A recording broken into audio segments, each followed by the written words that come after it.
নমস্কার। রোজ রোজ শুনি ভগবানের বাণী। এই সমবেত অনুধ্যানের ৯০০তম পর্বে আপনাদের সকলকে স্বাগত জানাই।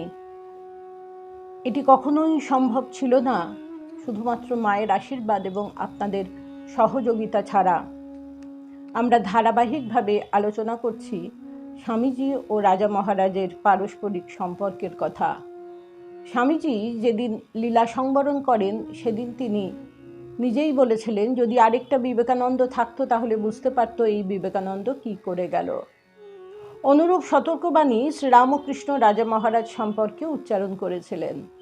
নরেন্দ্রনাথকে ঠাকুর নিজে নির্বাচন করে এনেছিলেন, আর রাখালের ব্যাপারে তিনি জগন্মাতার কাছে প্রার্থনা করে মায়ের শরণাগত হয়ে থেকেছিলেন।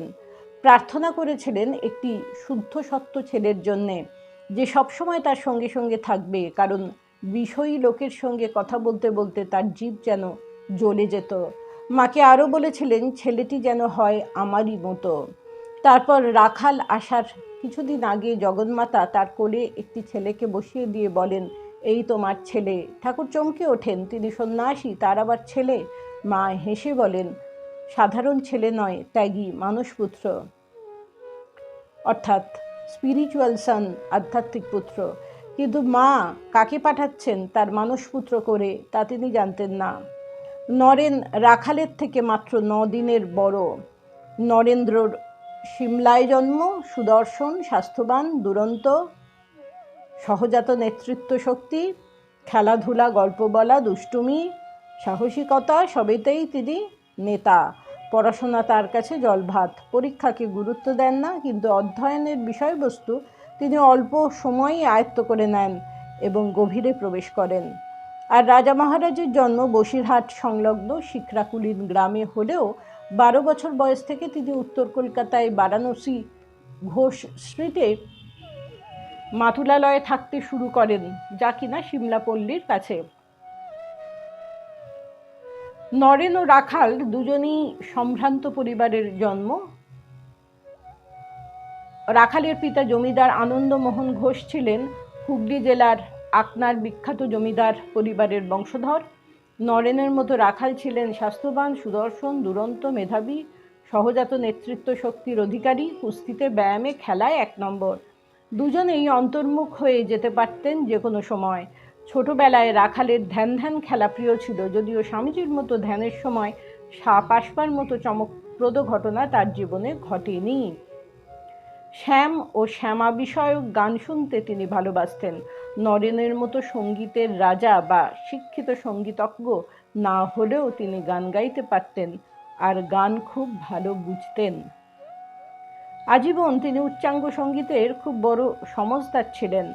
স্বামী চেতনানন্দের প্রাচীন সাধুদের কথা বইটিতে স্বামী ধীরেশানন্দ এই প্রসঙ্গে একটি সুন্দর ঘটনার উল্লেখ করেছেন। রাজা মহারাজ একবার ঢাকায় গিয়েছেন। ওস্তাদ আলাউদ্দিন খাঁ তখন ঢাকায়। একদিন বিকেলে ওস্তাদজি ঢাকা আশ্রমে এসে রাজা মহারাজকে সরোদ শোনাচ্ছেন। মহারাজ ধ্যানস্থ হয়ে শুনছেন।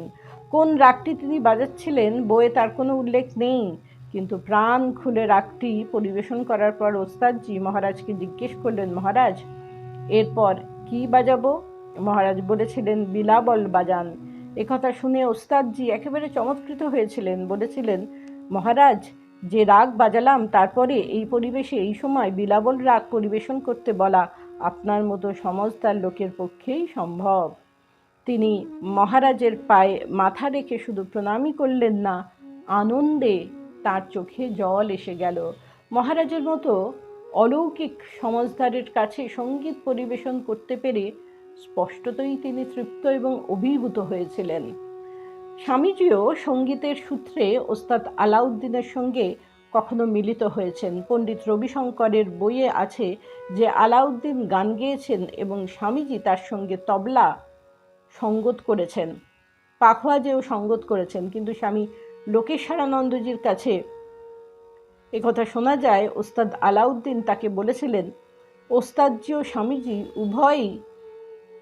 উভয়ের কাছে সঙ্গীত পরিবেশন করেছেন এবং উভয়ই পরস্পরের সঙ্গে সঙ্গত করেছেন। সাধারণত দুই সঙ্গীতজ্ঞ ঘরোয়াভাবে মিলিত হলে এমনটাই হয়ে থাকে।